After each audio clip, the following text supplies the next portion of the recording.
Okay, welcome to my latest video on this series, Promote Your Music Cheap. It's been a while since I did a video. I've been gathering data, and also I've been busy working and other things. So, what I was going to do another video on quality. That's going to be next.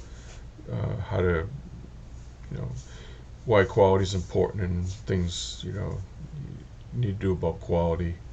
This one has to do with how to catch the YouTube algorithm. So this might be my last video discussing YouTube because I don't want to do it to death. So let's get to the start. There's some importance getting subscribers. Why do you want subscribers? Well, we talked about you need a certain amount of subscribers to make money, but we know that it's really difficult to make money. And I just actually saw a video on a gal who had 20 million views, and from those views she only got $1,200 from YouTube. That's like 0.0005 cents or something like that. It's ridiculous. So she did say that was just 10% of her earnings, and she has other videos or she also works with affiliates, which will help her boost her income. So anyway, let's get to the point. So there's some importance getting subscribers. The main thing is that your posts can go to them. In other words, when they subscribe to your channel, then when you post a video, it can go to them. Take a look at some data here. From this data, I wanted to show you just a few things. One is subscribers didn't usually come for me by my originals. Okay, I had minimal subscribers by way of originals. Okay, whereas other content did much better. So, for example, I did showcasing, my playlist of showcasing, and you can see here subscribers are much higher. This is all organic, with some exception. This site benefited a little bit from a promo, but for the most part, this is all organic. So you want to get subscribers, and then the idea is that when you get subscribers and you then post your originals, etc., then they can see them. All right. The difficulty, if you're a music songwriter or whatever, when you create a song, that's pretty much it. You're happy with the song, and then you put it forth out there. The problem is getting your music noticed. That's the difficulty. So you can put all the music you want out there, and no one might hear it. So you want to kind of push a little bit out there, not spend a ton of time doing it, but just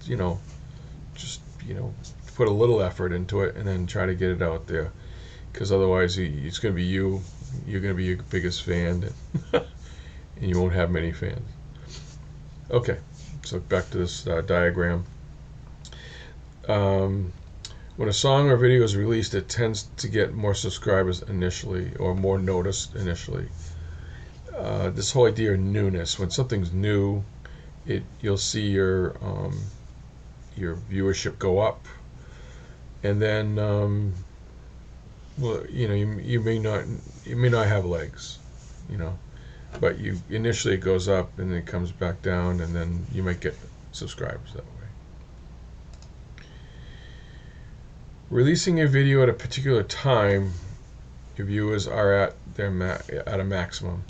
This may be beneficial if you have the same brand, not if you are doing other things. This is a little YouTube thing they provide for you, and you can see here that the darker areas in purple, they are where you get the most views. That time period you get the most views. Okay, Now, obviously, this time period where it's kind of whitish, you get the least amount of views. Now, this can be important if you let's say you brand yourself. In other words, you are a country songwriter or something like that, and that's your niche, and that's what you want to stick around, and you're trying to, you know, you got a certain style of country, if you will. I don't know, I'm not into country, but let's say you do. And this can be useful, a useful tool to when to release it, because you know that they're looking for more country music from you. However, when you have a site like mine, a channel like mine, the viewers are all over the place because I got my music, then I get playlists of animals and of showcases and various other things. I don't know what these viewers are watching. So someone like myself, it really wouldn't benefit if I was to release it. It's good to know.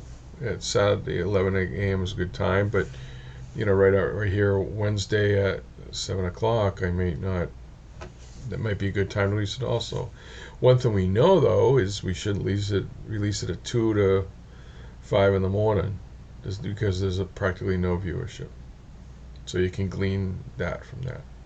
Now, where the rubber meets the road is YouTube algorithm.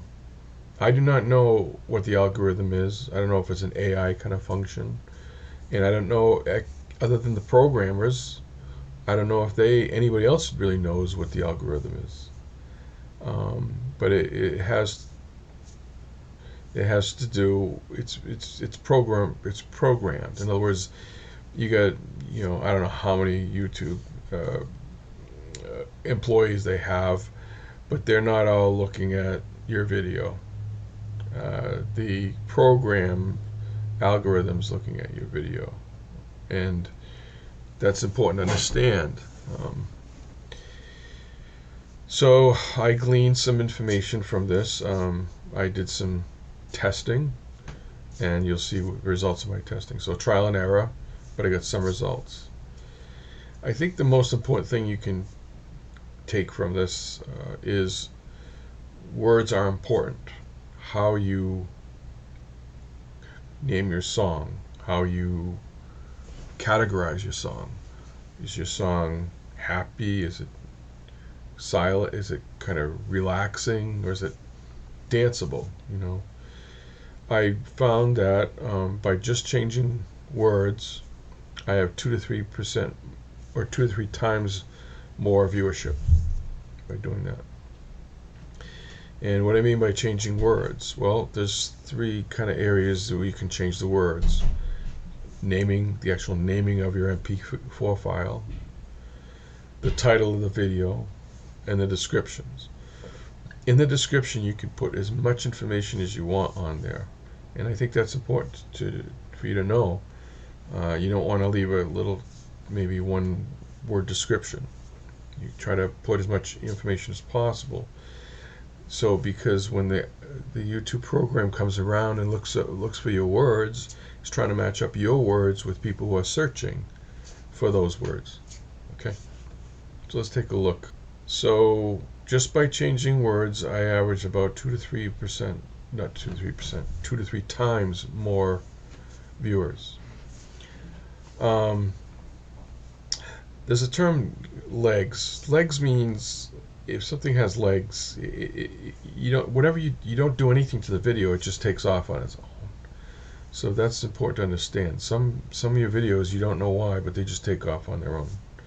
I think I mentioned that in a prior video. I got all these different videos, and then by changing the words, if you look in green, you can see here there's a 165% difference. That's substantial in terms of viewers per day. Now this isn't a long-term thing. It's just an initial thing, and I was able to get those results pretty quick. The next one would be 137% difference. That's quite remarkable. Two songs in the middle here that are originals, and they received about a 30% improvement each, give or take. and that is substantial in terms of viewership. Um, so there's a little bit of an interesting thing that occurred. In a few cases, it is better just to leave something alone. So here you can see at the bottom my two most popular videos actually fared worse by changing the words around. So what that kind of says is the YouTube algorithm likes what you wrote, and you don't want to mess it around.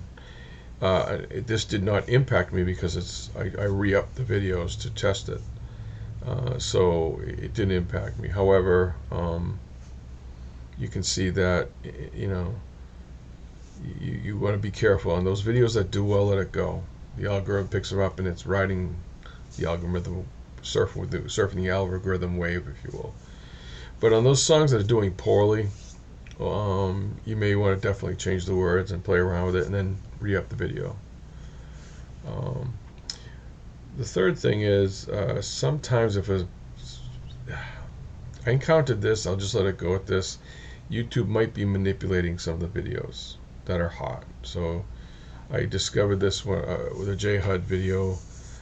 They may have put words in that to try to push the video even more, which they're a company, they're trying to make money, and I get it, but it's just something that I came across and I'm like, oh, I don't think I put that in there. So I'll leave it at that. So what are the best words? In other words, what words are important? Okay, this is a tool that captures what viewers type for keywords into YouTube. All right. So 30,000 people each month typed Paul Simon. Okay, that's what they typed in. Why is that important? So a friend of mine and I, we did a duet, acoustic duo.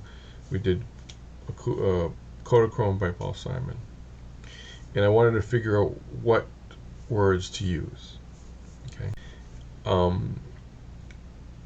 The main thing you want to see here is that if you write a song, call it money is bad or something, or money is good, whatever you want to call it. If you put in the tool, if you put that search word and nothing comes up, you're not going to get much of a demand. So the point is here, Paul Simon was put in about 30,000 times. Kodachrome at the bottom was put in about 4.4 thousand times. Okay. Now, this is what the real results were from YouTube.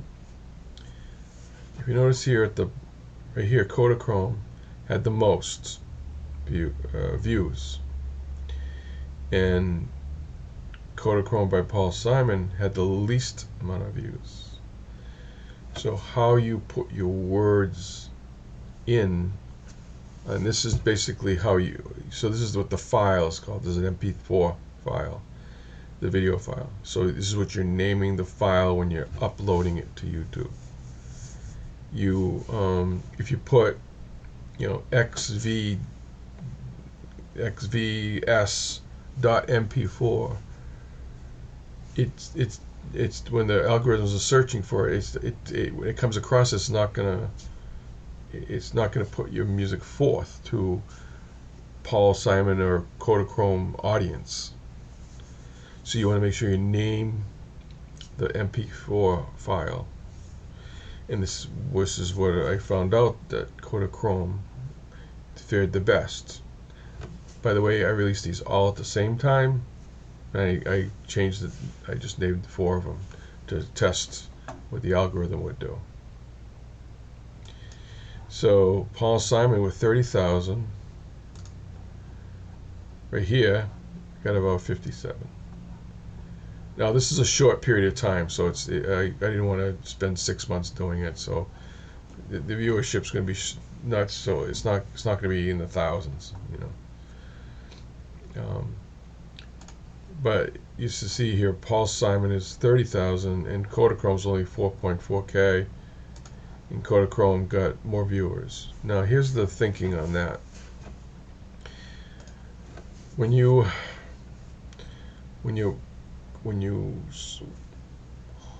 have a lot of volume of people searching for a particular search words, if you will, it could get congested.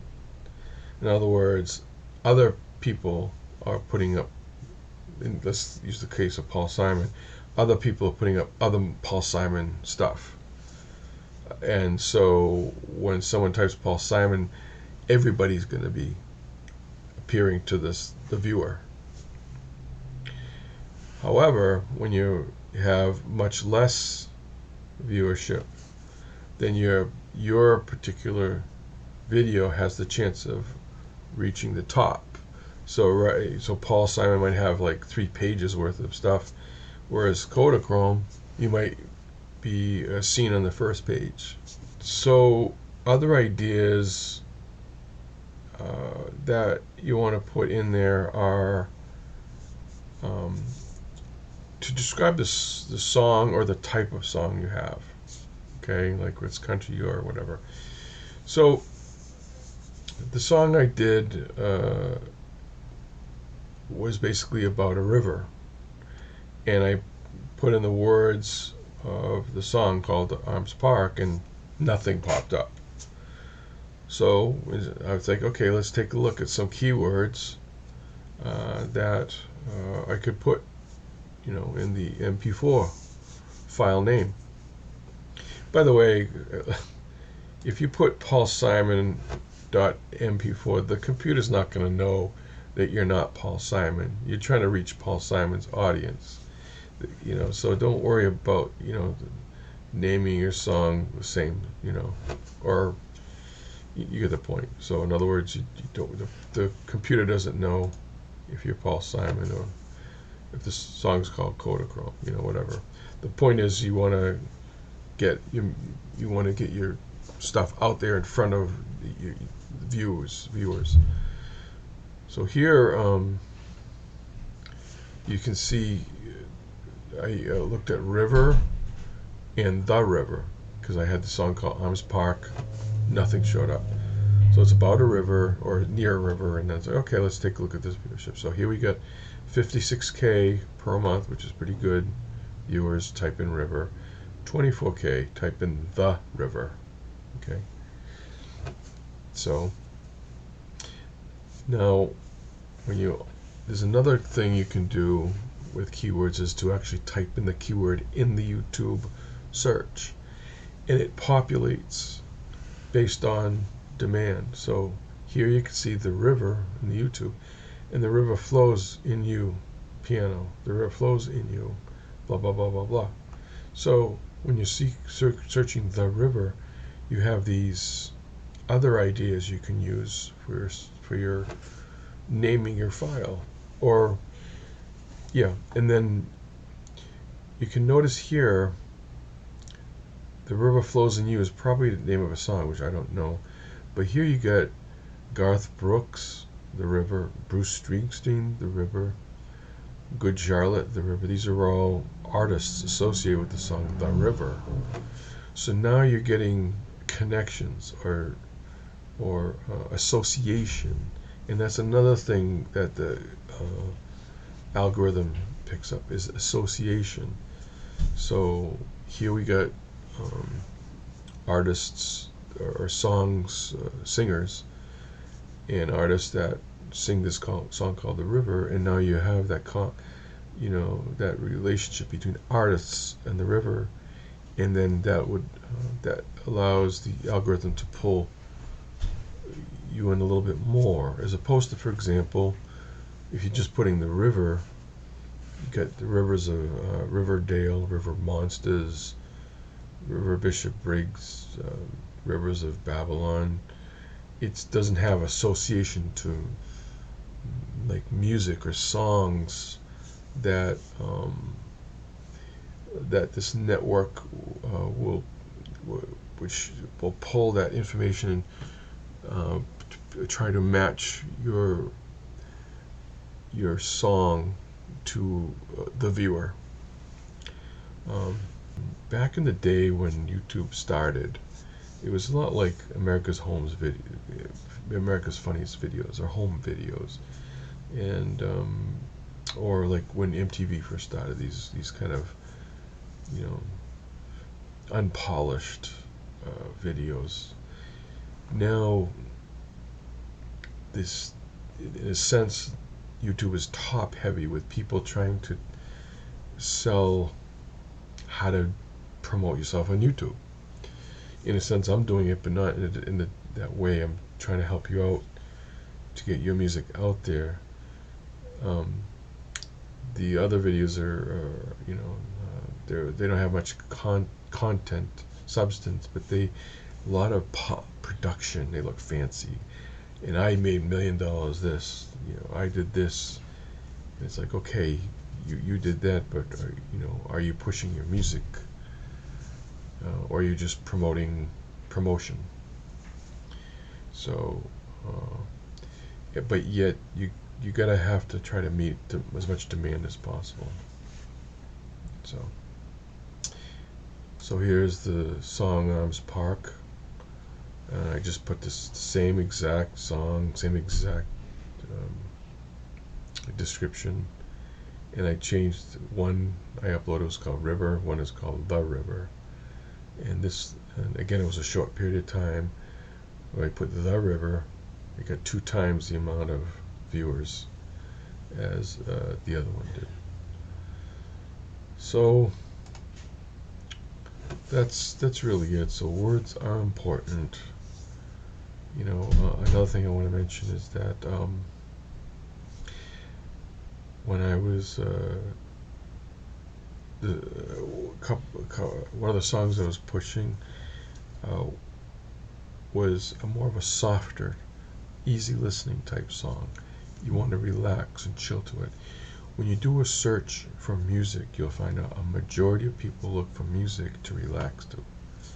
I thought it'd be more like Taylor Swift kind of crap, but no, it's actually the majority of people looking for music on YouTube are looking for chill music.